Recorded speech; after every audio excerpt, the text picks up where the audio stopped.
up guys, it's your girl Poppy Britt. Before we get started, as always, make sure to like, comment, and subscribe so you don't miss any of the future videos that I post.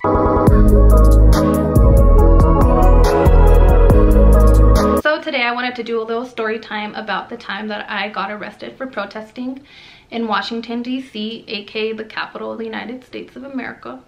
It's actually the 3-year anniversary today of the day I got arrested in DC, and ironically enough, it's also like been a week since people stormed the Capitol and, you know, kind of got away with it as if it's not like a federal crime. And, you know, had other people done it, they would have been dead or in prison, or it actually would have never happened because they wouldn't let it happen because we have the resources to have stopped it or prevented it.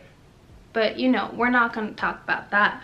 But it reminded me that I got arrested in Washington D.C. for doing way less than the people who stormed the Capitol. And so I figured I would share this story because a lot of people know I got arrested in DC, but I don't think I've ever told like the full story of how it happened. But it's actually a pretty cool little story. So I'm gonna take it back to what led up to me getting asked to go protest in DC. So back in high school, I was in Avid, and my senior year was around the same time that DACA had just gotten established. So I had just gotten DACA status like a year or two before that, if that, probably like a year before that. So I had finally realized that I could go to college. However, when I started to try to apply, this was back in 2015, where DACA recipients and undocumented students had more recently started to go to college because we got DACA and just because we realized that we could. I was starting to try to apply for colleges, and I realized that I was the only one. Actually, there was 2 of us in all of my Avid class that were undocumented, and so we would have different challenges than everyone else when it came to applying for college. Like in Avid, we would have days where they would help us out with filling out FAFSA. I quickly realized that I didn't qualify for FAFSA. There were days where we would sit and like write essays for scholarships, and I realized that there were hardly any scholarships that would offer money to undocumented students or documented students. You had to be either a citizen or a resident of the United States in order to even apply for those scholarships. And a lot of those scholarships I would have gotten because I was a pretty good student, but the only thing that held me back from being able to receive them was my legal status. Same thing with like Daniel's Fund and stuff like that. And like my DACA people will understand like how frustrating it is to know that you qualify for a scholarship but not be able to get it because of your legal status. I know everyone that's gone to college and that has DACA or is undocumented felt that, because it's such a real struggle.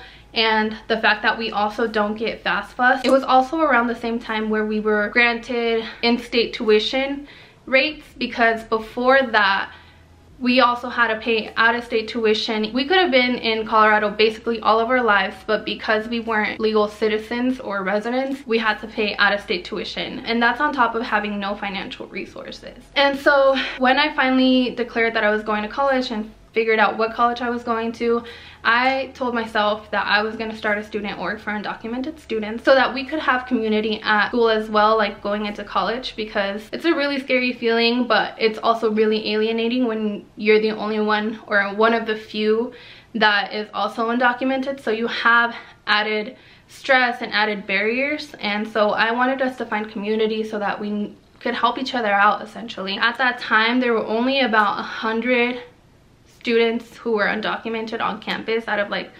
30,000 students. So there was like barely any. A lot of us had yet to even tell anyone that we were undocumented. This was also right around when Trump was just running for office, and he was, you know, the build the wall rhetoric was pretty big. So fast forward a few months, we had already established our little org, and this group at my school decided to build a wall, like a Trump wall, with boxes and stuff, like a physical wall of hate basically towards undocumented people. And I remember walking past that and I was like, damn, this school really fucking hates me. And so that made me realize that it was such an alienating feeling knowing that I was going to a school that allowed this and that had that much hate towards someone like me. So I decided that I wanted to create like a counter protest, but it was like a peaceful one where we would kind of raise awareness of the fact that there were undocumented students on campus and that the school allowing someone to build a physical wall against us and not tearing it down, the effects that it had on undocumented students, and just sharing that, you know, we were there and that we were there to stay. So with my student org, we organized this rally in support of undocumented students. We asked everyone to wear white. People made posters. I'll insert pictures here of the protests, and we actually got the word around so much that it was a pretty big rally. We had Telemundo there, we had Univision there, it ended up on the newspaper. Yeah, it was actually pretty cool. We had the mayor of the city there.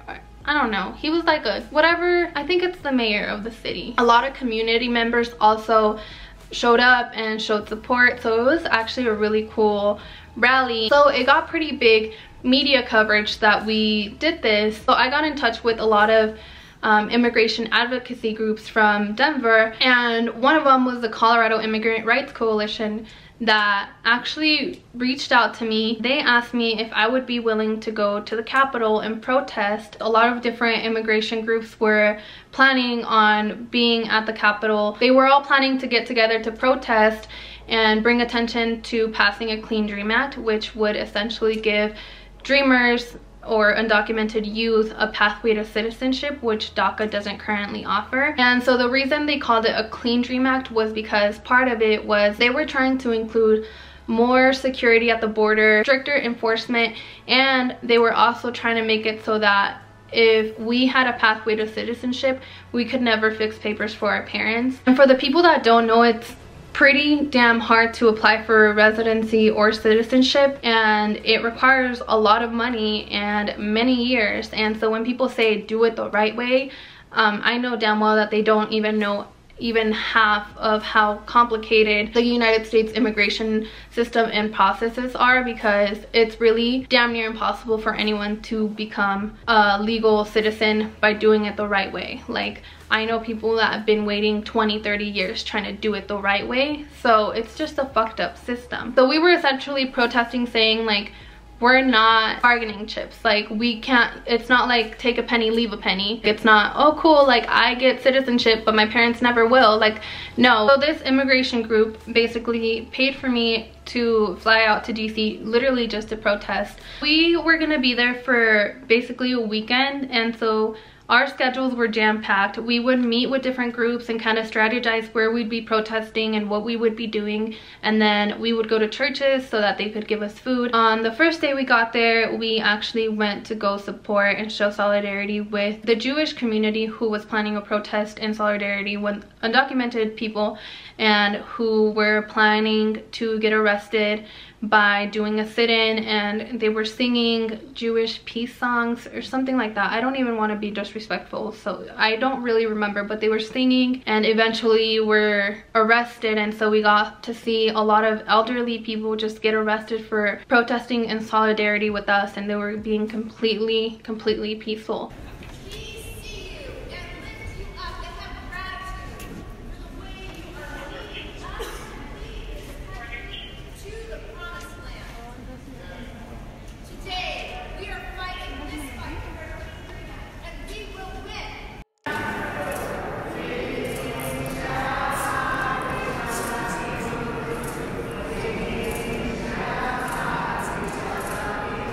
The next day we got together in the morning with a lot of the other immigrant groups. They asked us to volunteer to be arrested because we were planning on going to talk to different members of Congress and kind of just advocate for passing a Clean Dream Act, and we were going to target the Republicans who had yet to take a public stance on whether they would approve a Clean Dream Act or what their stance on immigration was. So we were making our rounds kind of around the different offices for the different members of Congress. Most of them turned us down, didn't want to talk to us, told us to leave a message, told us to call, blah blah blah. Our goal was that the last one we went to, we would ask to speak to the member of Congress, and we wouldn't leave until they came and talked to us. And for like 2 hours we were in the senator's office, just kind of making noise, going live, just kind of trying to draw attention to the fact that he wouldn't meet with us. So we had planned to do that as a group. We were in Senator Chuck Grassley's office actually.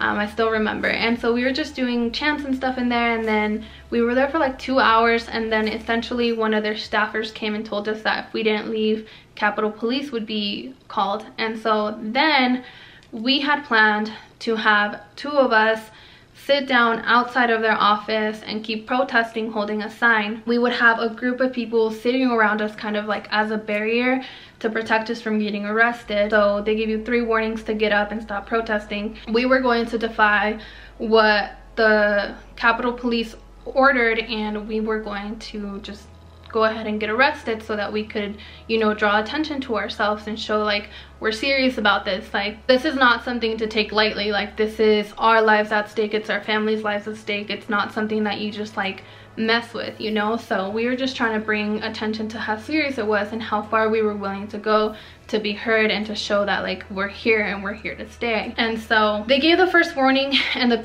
human shield got up and, you know, kind of stepped away, and that was what the plan was. And then they gave us another warning and told us to sit up, and we had to keep protesting and chanting through the orders that they were telling us to get up. And then we kept chanting and protesting, and then finally the police came and got us and put us in handcuffs, and that's when they told us to shut up. And so by they, I mean like the different advocacy groups kind of gave us a little training beforehand and showed us kind of what it was gonna look like. So we already knew that this is what we were gonna do. So that's what I mean by like they told us what to do. The different immigrant groups, CERC, kind of gave me a training as to like how it was going to go down and what to expect, because they're kind of professionals at protesting. Like, this is what they do. They know advocacy, so they've done it before. A lot of them had already been arrested in the past. So they had told us to sit on the ground and keep chanting, keep protesting until they handcuffed us and got us up. I kid you not, there were like 20 cops around us trying to have 2 of us arrested. Like, that's why I'm still amazed that people were able to storm the Capitol, because even for us who were just like peacefully protesting. So that's why it also amazes me that somehow they ran out of cops on January 6th. They didn't have enough cops to stop these protesters, but they definitely had 20 extra cops to be able to arrest us. But you know, who am I? So we got arrested and we got thrown into this van, and they drove us to this warehouse where they would be holding us and then processing us and letting us go. We already knew that we were gonna get arrested, so we had bail money with us so that we could get bailed out. The only thing we didn't have was like, we didn't have any phones or anything, but we had people on the outside kind of waiting for us and kind of in general knew where to pick us up. We ended up going to a hotel nearby and asking them to let us use the phone so that we could call our like little advocacy group and tell them that we were out so they could come pick us up. So we were in processing for maybe an hour, and then we were let out. So I really wasn't in there for long. But when I finally got picked up and got my phone back, I realized everyone back home was going crazy. Even though I had been posting on my Snapchat saying like, I'm gonna get arrested, people thought I was kidding. I don't know what they thought. And so when I was getting arrested, I had actually given my phone to one of the people that were like there in support, and had them like recording me getting arrested and had them post it like on my social media and stuff. And so I was being processed and stuff, and I didn't have my phone. And so when I got out, people were freaking out. My professors back home were already like calling lawyers and trying to figure out how to get me bailed out, even though I literally made it a point to let everyone know that I was going to be arrested. Everyone was freaking out. I had actually also told my parents that I was going to be arrested, because I knew that I would have to give interviews to like Telemundo, Univision, all of that. Like, we did a lot of PR and we spoke to a bunch of different news outlets and stuff like that the whole time we were there, but especially after we got arrested, because they were trying to be like, oh my god, what was it like to get arrested, and like, why'd you do it? They had already told me that I was gonna be on like Univision or Telemundo or one of those, and so I was like, I cannot have my parents find out that I got arrested in Washington D.C. through Telemundo. Like they would literally have a heart attack. So I had already told them before, and I was like, hey, I'm in the Capitol, I'm gonna get arrested. They were already like feeling sketchy about me going, because yo, like we're in the capital of the United States and I'm illegal, I'm undocumented, like I could easily get deported. But there I was. And so that alone, my parents were already freaking out. But then for me to call them and be like, hey, I'm actually gonna be arrested and like it's gonna be on national news, I'm sure they were not like big fans. But my parents were trying to be supportive, so they were like, well, is it gonna be on your record? And I was like, no, it's fine, like it's like a little misdemeanor, because in DC like people protest all the time. I got arrested, but I was charged with, I had to look it up, there's a bunch of news articles if you just look up my name. I was arrested and charged with violating DC code 22-1307, crowding, obstructing, and incomodando. That's what I was doing. But I had to tell my parents like, no, like I'm just gonna get a ticket and that's it. And they're like, well, is it gonna prevent you from getting DACA again? And I was like, no, like it's fine, I'm good, I promise. They're like, are you gonna be in jail for a while? And I was like, no, it's okay. So I had to just like tell my parents like, algo leve, like I'm just gonna get arrested real quick, like no biggie, and then you might see me on national news.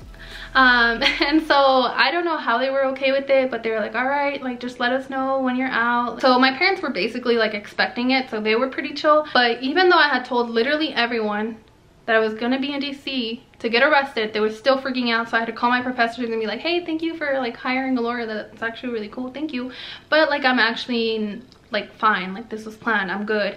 With like my sorority sisters, like everyone, I had to like be like, yo, it's okay, like this was planned. But yeah, essentially that's what happened. I got flown out to DC by this immigrant group, and then I got the chance to get arrested. We actually ended up coming back for a day, and then they called me again. They're like, hey, another immigrant group wants to fly you out again, would you be down? And I was like, hell yeah.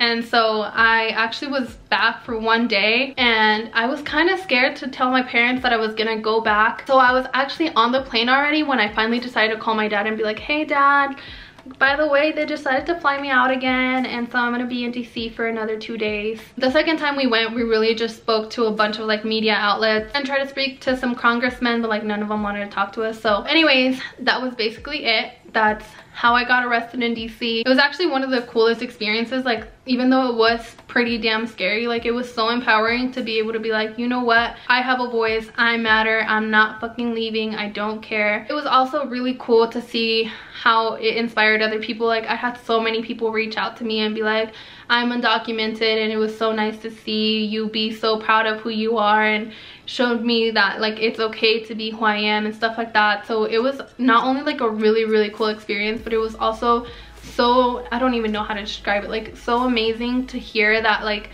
it wasn't in vain, you know, like even though we have yet to even pass anything, like it inspired people even just locally, and it inspired them to be proud of themselves. You know, overall it was like one of the coolest experiences of my life. But it's also, you know, kind of sad to see that so many people are out here protesting for our life, for our rights, for the rights of our families, so that we can just live, you know. And other people get away with throwing fits over shit not going their way, you know. It's just kind of amazing to see our different realities and the privilege that some people really do have. But anyways, that's basically the story. It's a lot to try to explain in one video, but that's essentially just the story of how I ended up getting arrested in DC. That was basically it. Thank you so much for watching. Let me know what other videos you want to see from me, and make sure to like, comment, and subscribe, and I'll see you in my next video.